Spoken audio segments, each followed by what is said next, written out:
জোহরের 4 রাকাত সুন্নত অনেক সময় আদায় করা হয় না, এতে করে কি আমি গুনাহগার হব? আমি শারীরিকভাবে অসুস্থ না, কিন্তু বেশি ক্লান্ত, এক্সাম থাকলে শরীর দুর্বল হয়ে যায়, তাই আমি বসে নামাজ আদায় করে থাকি এবং জোহরের 4 রাকাত সুন্নত বাদ দেই।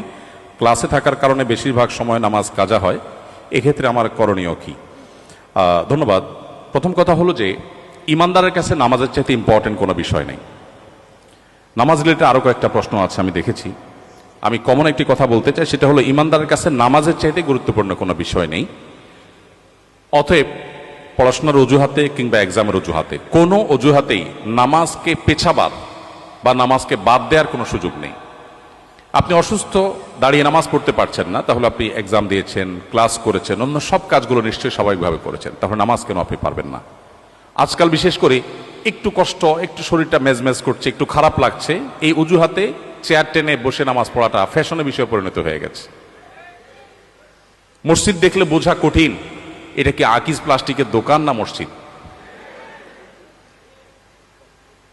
তো এই জন্য আমাদেরকে নামাজ পড়ার ক্ষেত্রে লক্ষ্য রাখতে হবে যে আমরা যেন কোনোভাবেই, যতক্ষণ আমার শক্তি সামর্থ্য আছে, আমি শুধুমাত্র একটু শরীর খারাপ করছে, একটু ভালো লাগছে না, সে অজুহাতে যেন আমরা বসে নামাজ না পড়ি। হ্যাঁ, অবশ্যই আপনি যদি শারীরিকভাবে অপারগ হন, দাঁড়িয়ে পড়তে না পারেন, আল্লাহ বলেছেন লা ইউকাল্লিফুল্লাহু নাফসান ইল্লা উসআহা, মানুষকে সাধ্যের বাইরে কিছু আল্লাহ চাপিয়ে দেন না, সো এটা আপনার জন্য জায়েজ আছে, আপনি বসে নামাজ পড়বেন, যদি বসে ছাড়া দাঁড়িয়ে নামাজ পড়ার কোনো শক্তি আপনার আসলেই না থাকে।